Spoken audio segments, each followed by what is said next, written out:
আসসালামু আলাইকুম, সবাইকে স্বাগত জানাচ্ছি বিডি ভিউজে। আপনাদের সঙ্গে আছি আমি সুরভি দিবা।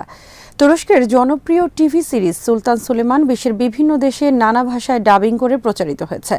ফলে সুলতান সুলেমানের বদৌলতে বিশ্ববাসী তুর্কি অটোমান সাম্রাজ্যের বা উসমানিয়া খেলাফতের স্বর্ণযুগের গৌরবময় কাহিনী সহ নানা বিষয় জানতে পারছেন। টিভি সিরিজটিতে বিভিন্ন সময়ে সুলতান সুলেমানকে গর্বের সাথে কথা বলতে শোনা যায় যে, আমি 3 মহাদেশের বাদশাহ। সেই অটোমান সাম্রাজ্যেরই উত্তরসূরি হচ্ছে বর্তমান তুরস্ক। ইস্তাম্বুল হচ্ছে তুরস্কের বৃহত্তম নগরী। এটি তুরস্কের অর্থনৈতিক, সাংস্কৃতিক ও ঐতিহাসিক কর্মকাণ্ডের প্রাণকেন্দ্র। পশ্চিমা বিশ্লেষকরা বলছেন, প্রেসিডেন্ট রিসেপ তাইয়েপ এরদোয়ান যেন সুলতান সুলেমানেরই প্রতিনিধি হিসেবে তুরস্ক শাসন করছেন। আসলে কি তাই? আজ জানাবো সেই বিশ্লেষণ।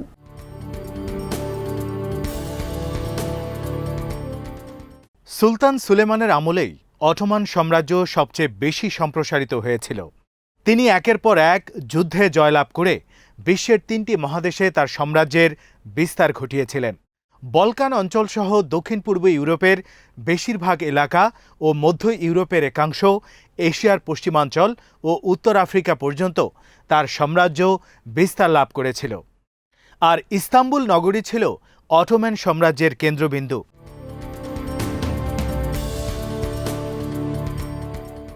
এরদোয়ানের শাসনামলে তুরস্কে নব্য অটোম্যানবাদ ধ্যান ধারণার প্রসার ঘটছে বলে অনেক বিশ্লেষক মনে করেন।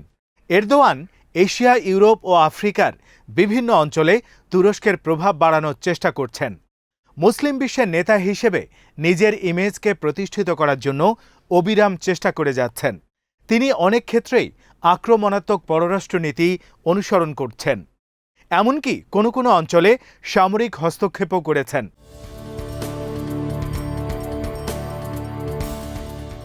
সিরিয়া ও লিবিয়ার গৃহযুদ্ধে এবং আজারবাইজান ও আর্মেনিয়ার মধ্যে যুদ্ধে তুরস্ককে সামরিকভাবে জড়িয়েছেন এরদোয়ান। তিনি একদিকে বিভিন্ন দেশের সাথে সম্পর্ক তৈরি করছেন, আবার অনেক দেশের সাথে বিরোধেও জড়িয়ে পড়ছেন। বেশ কিছু ইস্যুতে সার্বিয়ার সাথে বিরোধকে কেন্দ্র করে তিনি এবার নজর দিয়েছেন বলকান অঞ্চলের দিকে।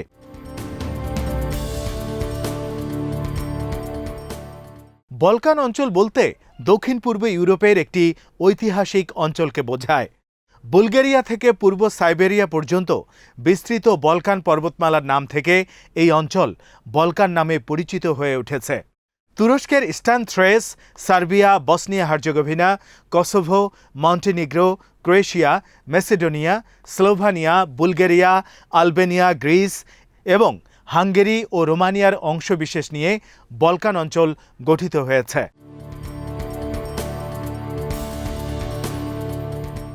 ঐতিহাসিকভাবে বলকান অঞ্চল ছিল অটোমান বা উসমানিয়া সাম্রাজ্যের ইউরোপীয় অংশ। এর পূর্ব দিকে কৃষ্ণ সাগর, পশ্চিমে অ্যাড্রিয়াটিক সাগর, দক্ষিণে ভূমধ্যসাগর, আর উত্তর সীমানায় রয়েছে দানিউব, সাভা ও কুপা নদী। আর এই অঞ্চলের আয়তন প্রায় 5,50,000 বর্গ কিলোমিটার।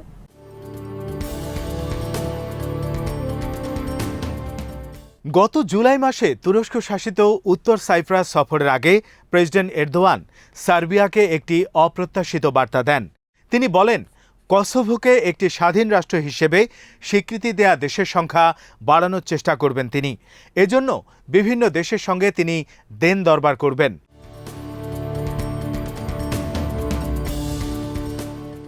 এরদোয়ান বলেন, এ পর্যন্ত 114টি দেশ কসোভোকে স্বীকৃতি দিয়েছে। আমরা এই সংখ্যা বাড়ানোর চেষ্টা করব। এরদোয়ানের এই বক্তব্যের প্রতিক্রিয়ায় সার্বিয়ার প্রেসিডেন্ট আলেকজান্ডার ভুসিক বলেন, তুরস্ক একটি ক্ষমতাধর দেশ, এরদোয়ান একজন বড় নেতা। আমি একজন ক্ষুদ্র মানুষ এবং অবহেলা করারই যোগ্য, কিন্তু তাই বলে সার্বিয়া এত ছোট নয় যে এটা মোকাবেলা করার জন্য মেরুদণ্ড সোজা করে দাঁড়াতে পারবে না।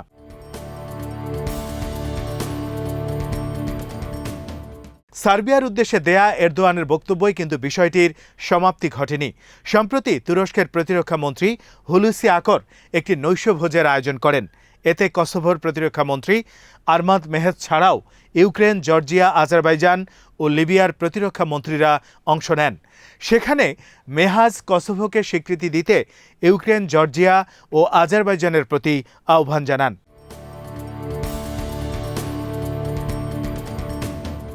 কসোভো সার্বিয়ার একটি প্রদেশ ছিল, সার্ব ও মুসলিমদের মধ্যে সংঘাতের কারণে 2008 সালে এলাকাটি স্বাধীনতা ঘোষণা করে এবং কসোভো প্রজাতন্ত্র নাম ধারণ করে।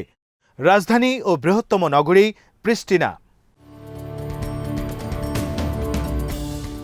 এ পর্যন্ত 114টি দেশ কসোভোকে স্বীকৃতি দিয়েছে। কসোভো বলকান অঞ্চলের ঠিক মাঝখানে এবং ইউরোপের দক্ষিণ পূর্বাঞ্চলে অবস্থিত। কসোভোর আয়তন 4,203 বর্গমাইল এবং লোকসংখ্যা 18 লাখ। জনসংখ্যার সংখ্যাগরিষ্ঠ অংশই আলবেনীয় মুসলমান। অটোমান সুলতানরা 20 শতাব্দীর প্রথমার্ধ পর্যন্ত বলকান অঞ্চল শাসন করেছেন।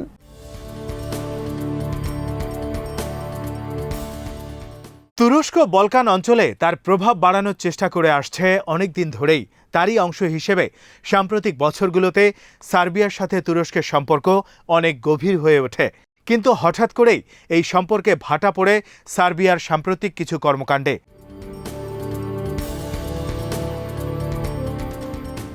তুরস্কের ঘনিষ্ঠ মিত্র আজারবাইজানের সাথে আর্মেনিয়ার যুদ্ধের সময় সার্বিয়া আর্মেনিয়াকে অত্যাধুনিক সব অস্ত্র দিয়ে সহায়তা করে। এতে ক্ষুব্ধ হয় তুরস্ক। এছাড়া মধ্যপ্রাচ্যে তুরস্কের প্রতিপক্ষ দেশগুলোর সাথে সার্বিয়ার সম্পর্ক গড়ে তোলার নীতিও এরদোয়ানকে ক্ষুব্ধ করেছে।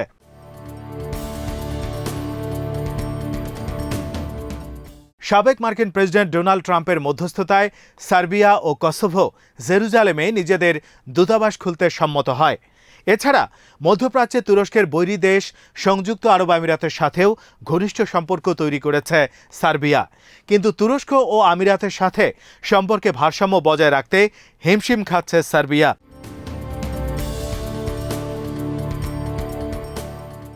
আরেকটি ইস্যু নিয়েও ক্ষুব্ধ তুরস্ক। সার্বিয়ার সাথে আরব আমিরাতের অংশীদারিত্বের সম্পর্ক তৈরিতে মধ্যস্থতা করেছেন গাজা ভূখণ্ডের সাবেক গোয়েন্দা প্রধান ও নির্বাসিত ফিলিস্তিনি নেতা মোহাম্মদ দাহলান। 2016 সালের জুলাই মাসে এরদোয়ানকে ক্ষমতাচ্যুত করতে তুরস্কে যে সেনা অভ্যুত্থান হয়েছিল তাতে দাহলানের ভূমিকা ছিল বলে তুরস্কের অভিযোগ। এ কারণে এরদোয়ানের সরকার দাহলানকে গ্রেপ্তার করতে চায়। কিন্তু সার্বিয়ার দাহলানকে ভিআইপির মর্যাদা দেয়া হয় সব সময়। এ কারণে সার্বিয়ার উপর ক্ষুব্ধ এরদোয়ান।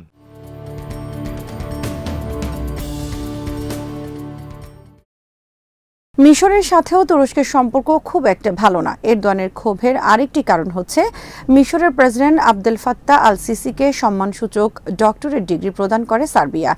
আঞ্চলিক ও আন্তর্জাতিক ক্ষেত্রে নিরাপত্তা নিশ্চিত করায় অবদান রাখায় তাকে এই ডিগ্রি প্রদান করা হয়। সার্বিয়ার এই কাজটি তুরস্ককে বিরক্ত করে তোলে।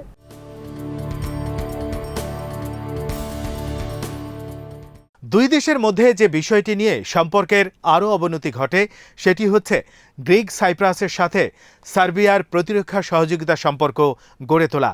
যদিও এই সম্পর্ক পূর্ব ভূমধ্যসাগরের সামরিক ভারসাম্যে কোনো পরিবর্তন আনবে না।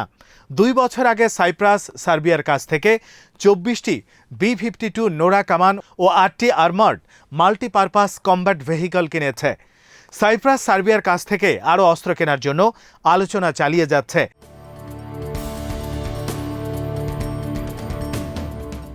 এসব বিষয় নিয়ে তুরস্ক ও সার্বিয়ার মধ্যে সম্পর্কের অবনতি হয়েছে। এরদোয়ানের সাথে এই সম্পর্কের টানাপোড়েন দূর করতে সম্প্রতি তুরস্ক সফর করেন সার্বিয়ার প্রেসিডেন্ট ভুসিক। কিন্তু এতে খুব একটা কাজ হয়নি। মন গলেনি এরদোয়ানের। তিনি সম্প্রতি বলকান অঞ্চলের 2টি দেশ বসনিয়া ও মন্টেনিগ্রো সফর করলেও সার্বিয়ায় যাননি। যদিও এই অঞ্চলের ভূ রাজনীতিতে সার্বিয়ার যথেষ্ট গুরুত্ব রয়েছে, কিন্তু এরদোয়ান দেশটিতে সফর এড়িয়ে যান। অথচ তিনি 2017 সালে সার্বিয়া সফরের মাধ্যমে দেশটির সাথে সুসম্পর্কের সূচনা করেছিলেন।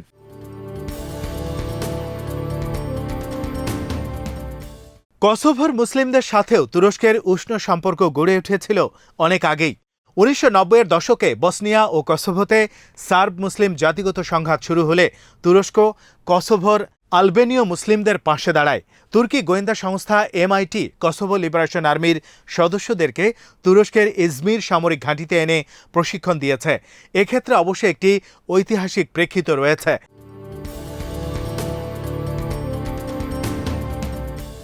অটোমান সাম্রাজ্যের প্রতি আলবেনীয় মুসলমানদের অপরিসীম আনুগত্য ছিল। সে কথা স্মরণ করেই কসোভোর আলবেনীয় মুসলমানদের পাশে দাঁড়ায় তুরস্ক, তাদের স্বাধীনতা অর্জনে সহায়তা করে। কসোভোকে যেসব দেশ স্বীকৃতি দিয়েছে তাদের স্বীকৃতি প্রত্যাহারে রাজি করাতে সার্বিয়া চেষ্টা করে যাচ্ছে। অন্যদিকে তুরস্ক চেষ্টা করে যাচ্ছে কসোভোকে স্বীকৃতি প্রদানকারী দেশের সংখ্যা বাড়াতে। এজন্য প্রেসিডেন্ট এরদোয়ান বিভিন্ন দেশের কাছে ব্যাপক কূটনৈতিক তৎপরতা চালিয়ে আসছেন। বিষয়টি নিয়ে তুরস্ক ও সার্বিয়ার মধ্যে এক ধরনের অঘোষিত স্নায়ুযুদ্ধ চলছে। মধ্যপ্রাচ্যে তুরস্কের প্রতি বৈরী মনোভাবের দেশগুলোর সাথে সার্বিয়ার ঘনিষ্ঠ সম্পর্ক গড়ে তোলা এরদোয়ানকে চরমভাবে ক্ষুব্ধ করে তুলেছে। সে কারণেই পাল্টা ব্যবস্থা হিসেবে তিনি সার্বিয়ার প্রতিবেশী একটি মুসলিম সংখ্যাগরিষ্ঠ দেশ হিসেবে কসোভোর অবস্থান সংহত করতে সর্বোচ্চ চেষ্টা করছেন। তার এই উদ্যোগ বলকান অঞ্চলের ভূ রাজনীতিতে কী প্রভাব ফেলবে সেটাই এখন দেখার পালা। আজ এখানেই শেষ করছি। সবাই ভালো থাকুন, সুস্থ থাকুন আর দেখতে থাকুন বিডি ভিউজ। চ্যানেলটি ভালো লাগলে সাবস্ক্রাইব করুন।